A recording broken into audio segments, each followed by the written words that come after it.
பேரன்பு வணக்கம். எல்லோரும் நல்லா இருக்கணும். நல்ல கோடை, அதனால் தம்பிக்கிட்ட சொன்னோம்.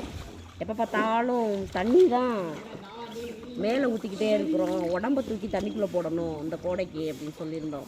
அதனால் தம்பி ஆனமலா அப்படிங்கிற இடம், அதாவது திரு வில்வமலை அப்படிங்கிற ஒரு இடம், கேரளாவில் ஆனமலா அப்படின்னு இருக்குது. இது ஆனமலா ரெசார்ட்டு. இங்கே கூட்டிகிட்டு வந்திருக்கான் நம்மளை. தண்ணியில் உடம்பு ஃபுல்லாக போட்டு இருக்கிறோம் எல்லோரும். தான் வரங்க தம்பி பிள்ளைங்க எல்லோரும் மதியம் பாருங்கள், எல்லோரும் தண்ணிக்குள்ளே கிடக்குறோம். எல்லாருமே உடம்பை தண்ணிக்குள்ளே போடும்போது அதனோட தன்மையே மாறுது, நல்ல குளிர்ச்சியாக இருக்குது. ஏன்னா எப்போவுமே நம்ம ஊரில் தண்ணிக்குள்ளே நம்ம கிணறு இருந்துச்சு முன்னாடி, கிணறு கம்மா ஆறு குளம்லாம் வாழ்ந்தவங்க நம்ம. இப்போ பாருங்கள் இப்படி ஸ்விம்மிங் பூலில் உட்காந்துக்கிட்டு உடம்பை கொண்டு போட்டிருக்குறோம். இன்னும் அடுத்தடுத்த பயணங்களில் நிச்சயமாக இந்த கோடைக்கு நிறைய தண்ணி இருக்கிற இடமா பார்த்து போகலாம் அப்படின்னு ஒரு பிளான் போட்டிருக்கிறோம்.